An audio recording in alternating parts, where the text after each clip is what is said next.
warahmatullahi wabarakatuh. Perkenalkan, saya Putri Azalia dengan NPM 22 06 05 9111. Kali ini saya akan menjelaskan mengenai ship launch, baik itu secara teori dasar maupun tutorial pengerjaannya. Langsung saja, saya akan menjelaskan sedikit mengenai ship launch.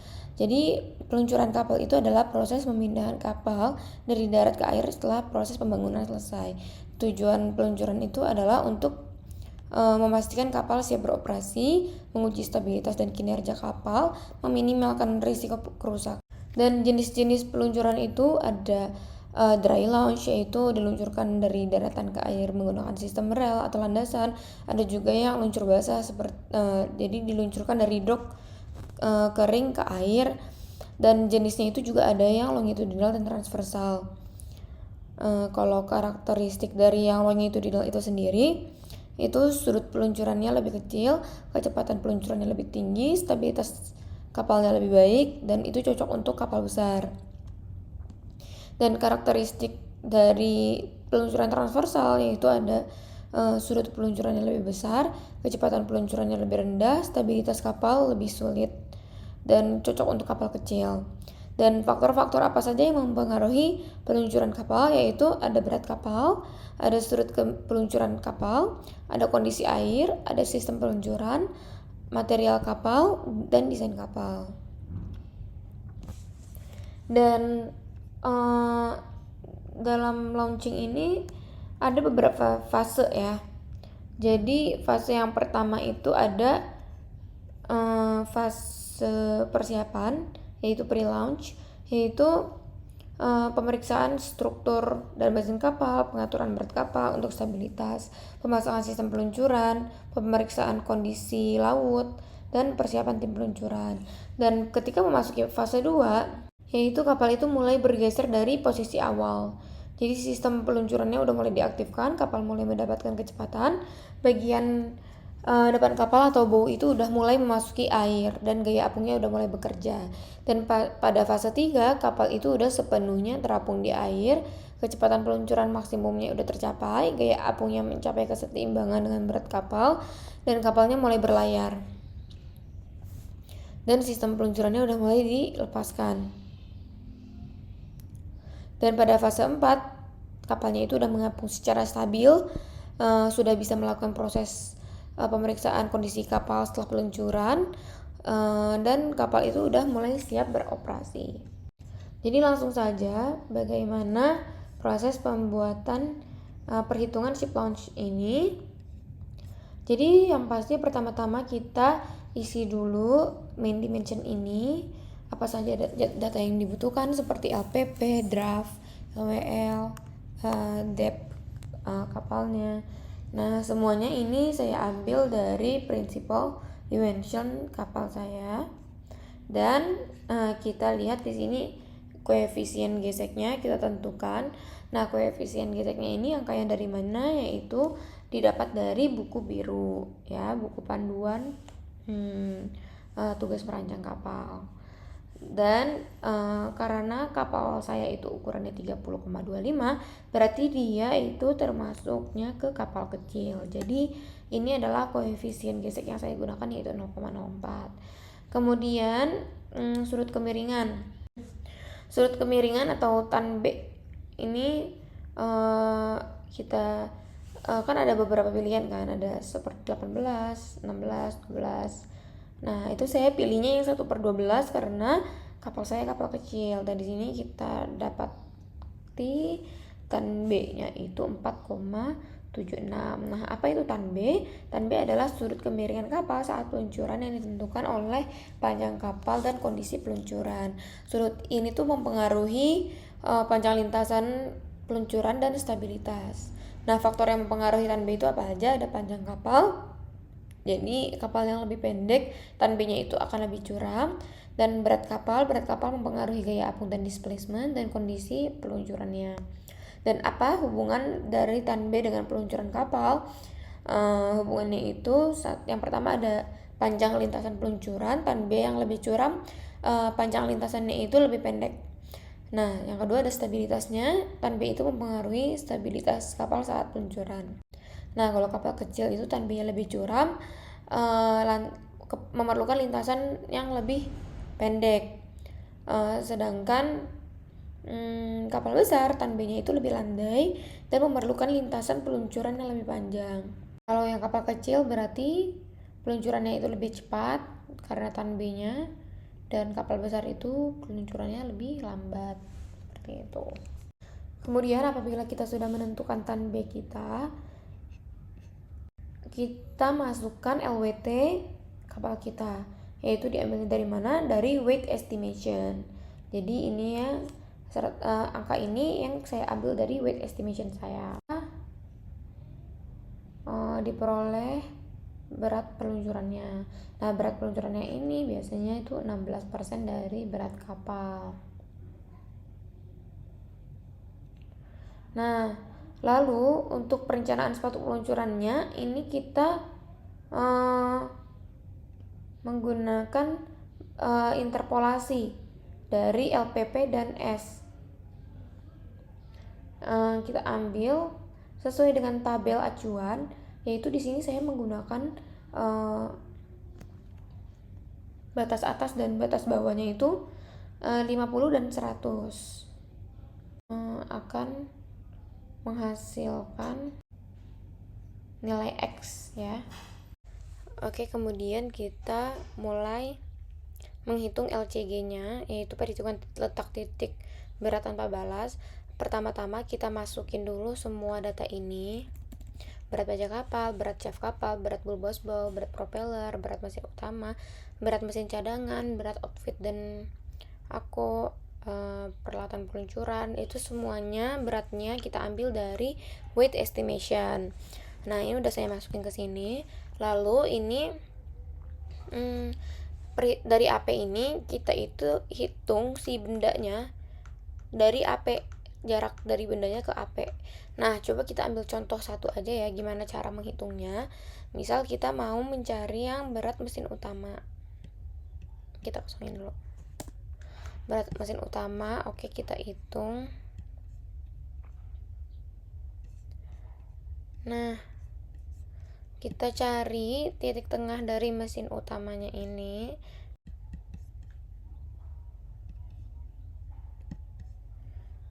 Nah, habis itu kita tarik garis ke bawah biar bisa dihitung ke AP-nya.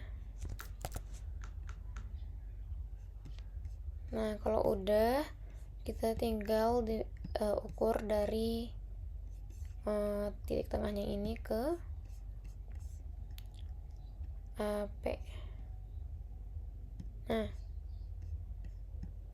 dapat 18,98. Kita masukin 18,98. Oke, ini kita udah dapet ya caranya kayak gitu. Sama caranya kalau mau ngitung yang propeller, berat bulbosbel, semuanya sama kayak gini caranya. Nah, kalau kita udah mendapatkan momennya dan kita itu mendapatkan si LCG-nya yaitu 15,18. Langsung aja kita bikin peluncurannya. Caranya gimana? Jadi pertama-tama kita bikin garis aja dulu. Garis buat acuan ya. Nah, ini kita miringin garisnya sesuai sama sudut kemiringan kapal. Nah, di sini aku berapa? Kemiringannya 4,76. So, aku rotate jadi 5. Nah, udah. Habis itu kita bikin sepatu peluncurannya. Sepatu peluncurannya ukurannya ada di sini, udah. Nah, ini panjang dari balok peluncuran itu dia 80% dari LPP kita ya. Di sini aku 23. Coba kita langsung aja bikin berapa nih? 23,2320. Nah, untuk tinggi baloknya, nah untuk tinggi sepatu peluncurnya 1,6752. 1,6752.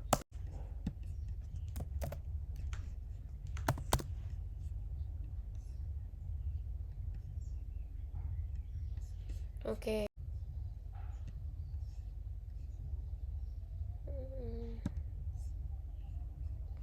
Kemudian kita letakkan di mana sepatu peluncurnya. Kita taruh bagian tengah-tengah sepatu peluncurnya itu di perhitungan di sini nih, di LCG-nya. LCG-nya yang kita peroleh tadi kan 15,18. Nah, itu kita ukur dulu 18. Tuh, ini aku mau ukur lagi ini.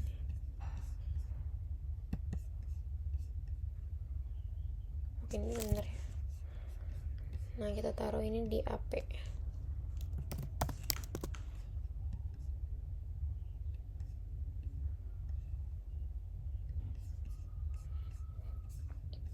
Nah, kita taruh sepatu peluncurnya di situ. Tengah-tengah sepatu peluncurnya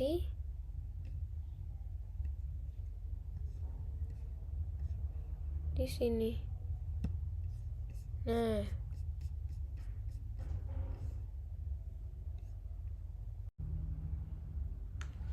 ini titik A, ini titik B. Peluncuran tadi kita taruh di ujung A ya.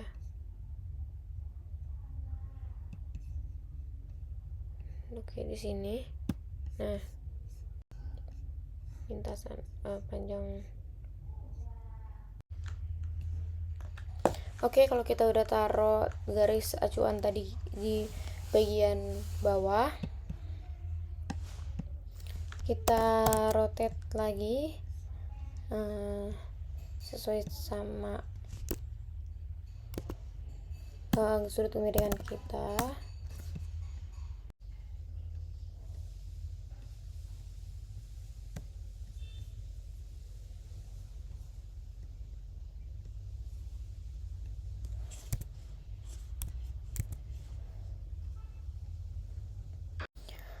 Oke, selanjutnya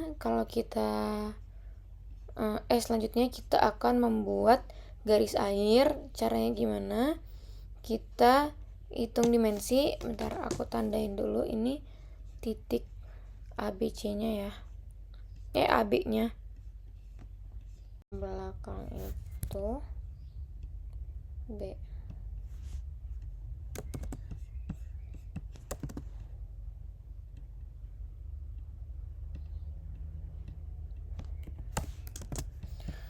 Nah, oke, kita bikin garis airnya.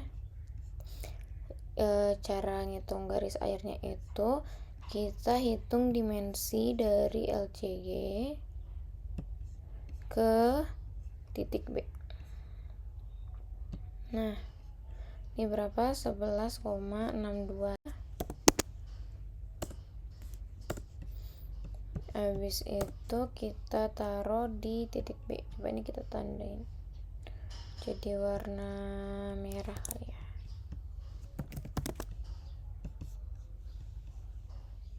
Ini enggak, kita rotate dulu. Pertama-tama kita rotate dulu.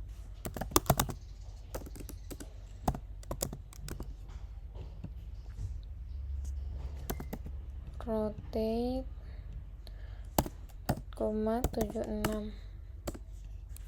Nah, baru kita pindahin ke ujung titik B.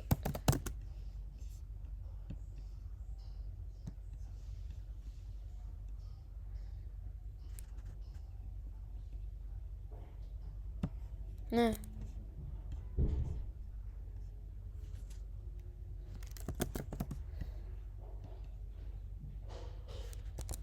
ini adalah panjang garis airnya.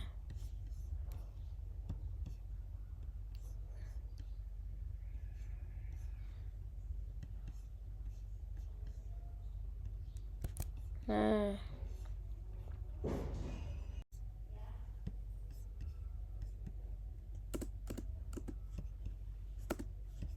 oke, selanjutnya kita hitung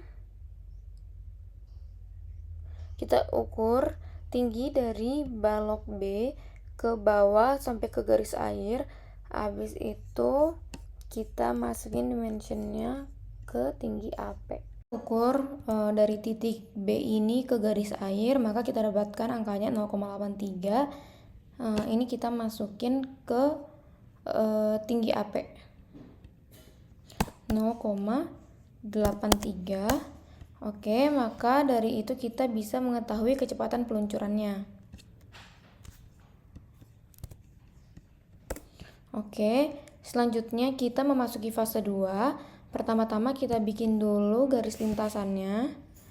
Nah, untuk panjang garisnya sendiri itu fase 2 itu 46,4640 ya.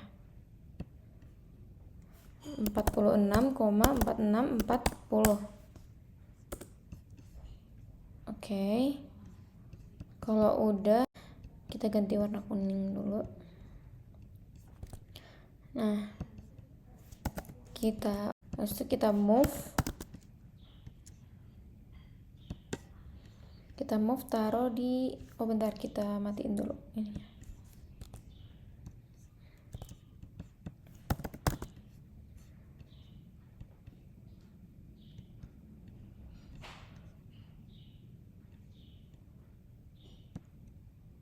Oke, nah ini untuk start fase 2-nya ya.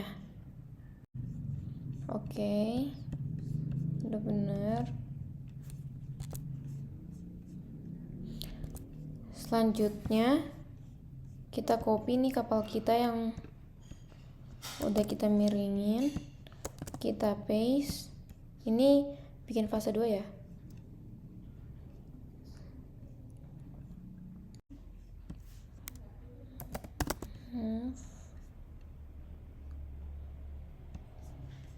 Kita pindahin ke sini.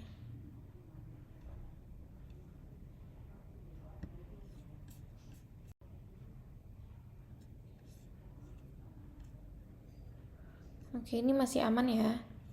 Propellernya udah mulai tercelup. Oke, selanjutnya kita cari batasnya di mana nih? Fase 1 dan 2 ini.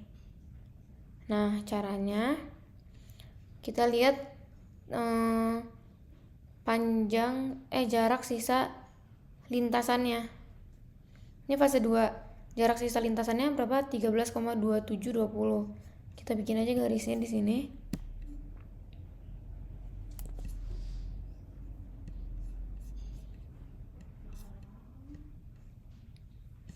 (13,2720).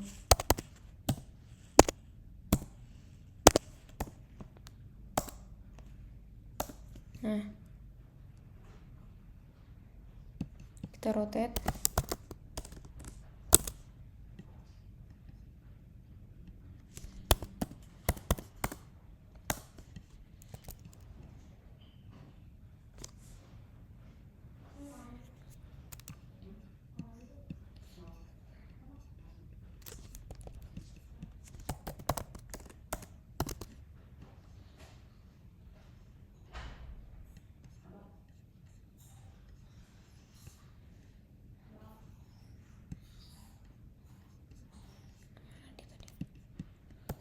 Move.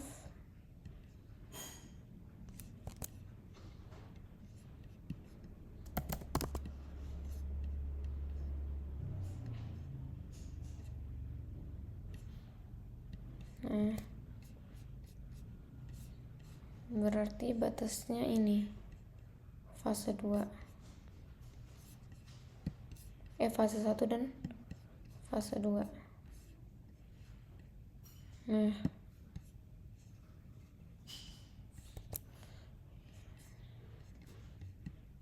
kita bisa namain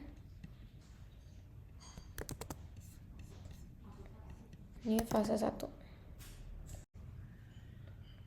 Oke, untuk memasuki fase 3-nya itu sebenarnya fase 3 itu nggak ada batasnya karena itu tergantung kapan kapal mendapatkan buoyansinya. Tapi di sini kita batasin aja, yaitu fase 3 letaknya di di sini di titik fase 3 itu letaknya di titik B kiri atas.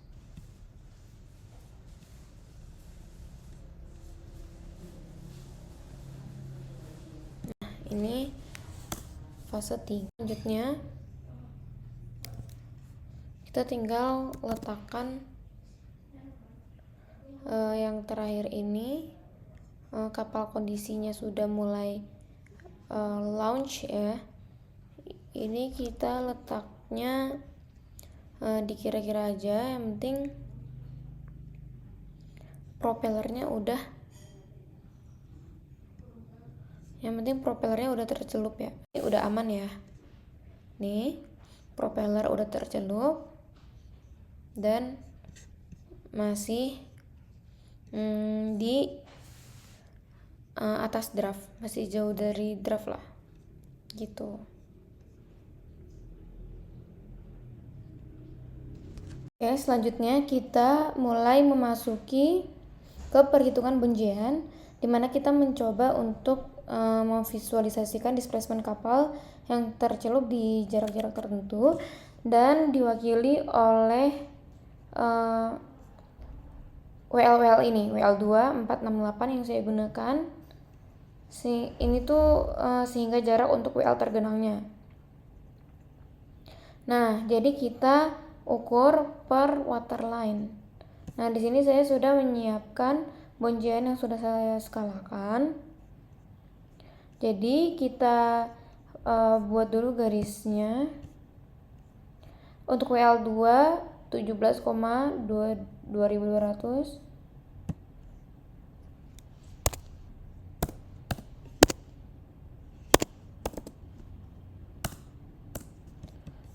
Ganti warna. Nah, kalau udah kita copy, kita paste, ini kita taruh di ujung.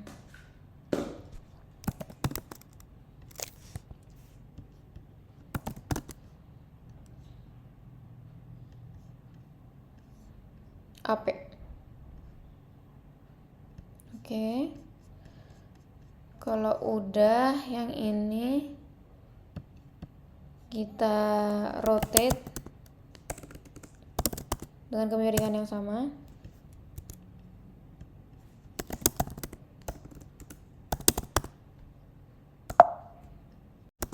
Kemiringan yang sama.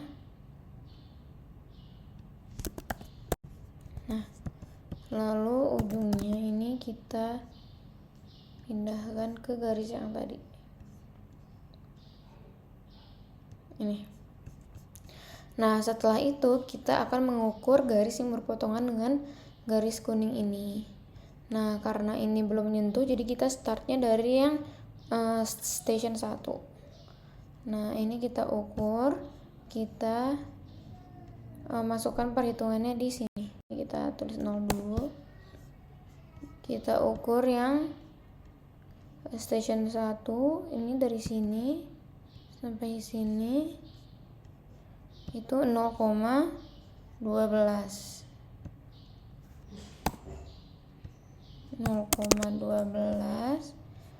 Lalu kita ukur lagi yang station 2.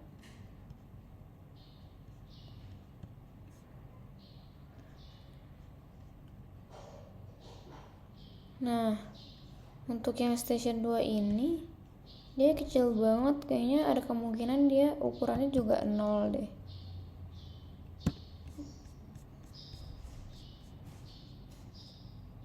Oh, kan 0.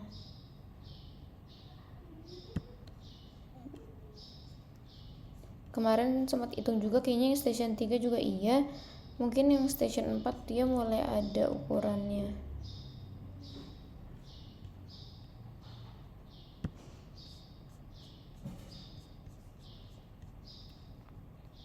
Nah, ini 0, ini 0,01 dan ukur seperti itu, dan ukur terus seperti ini, dan sampai kita semua dapat perhitungan Cara mengukurnya sama kayak tadi. Nah, kalau udah dapat hasil pengukuran semuanya, diinput ke tabel waterline ini. Baik, selanjutnya kita mulai memasuki perhitungan peluncuran teoritis dengan waterline yang dibagi menurut jarak. Nah, di sini tuh ada beberapa persamaan yang kita ambil dari tabel dari tabel buku biru, buku panduan buku biru. Nah, di sini ada beberapa unsur yang harus kita input dari AutoCAD, yaitu kita harus mengukur jarak antara A ke FP, jarak antara B ke AP, dan tinggi dari A ke landasan dan B ke landasan. Nah, coba kita ukur dulu ini jarak dari A ke FP, yaitu 6,15.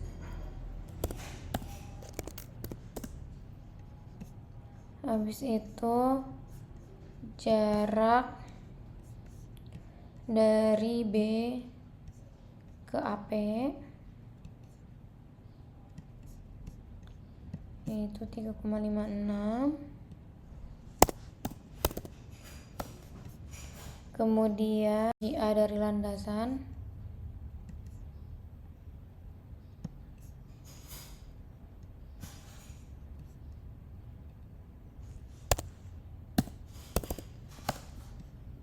dan tinggi.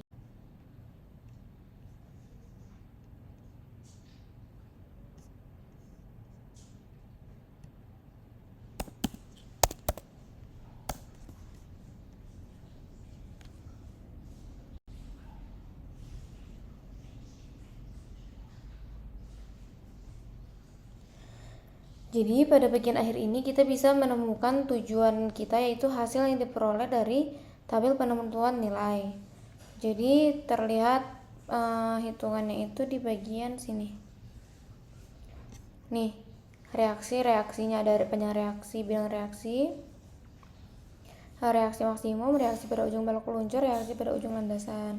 Nah, di sini kita bisa lihat ini masih negatif dan dia mulai mendapatkan reaksi positif di WL 6, 8 dan 10. Di WL 6 dan 8 seperti itu. Baik, sekiranya cukup sekian penjelasan mengenai ship launch yang dapat saya sampaikan. Kurang lebihnya mohon maaf. Terima kasih. Wassalamualaikum warahmatullahi wabarakatuh.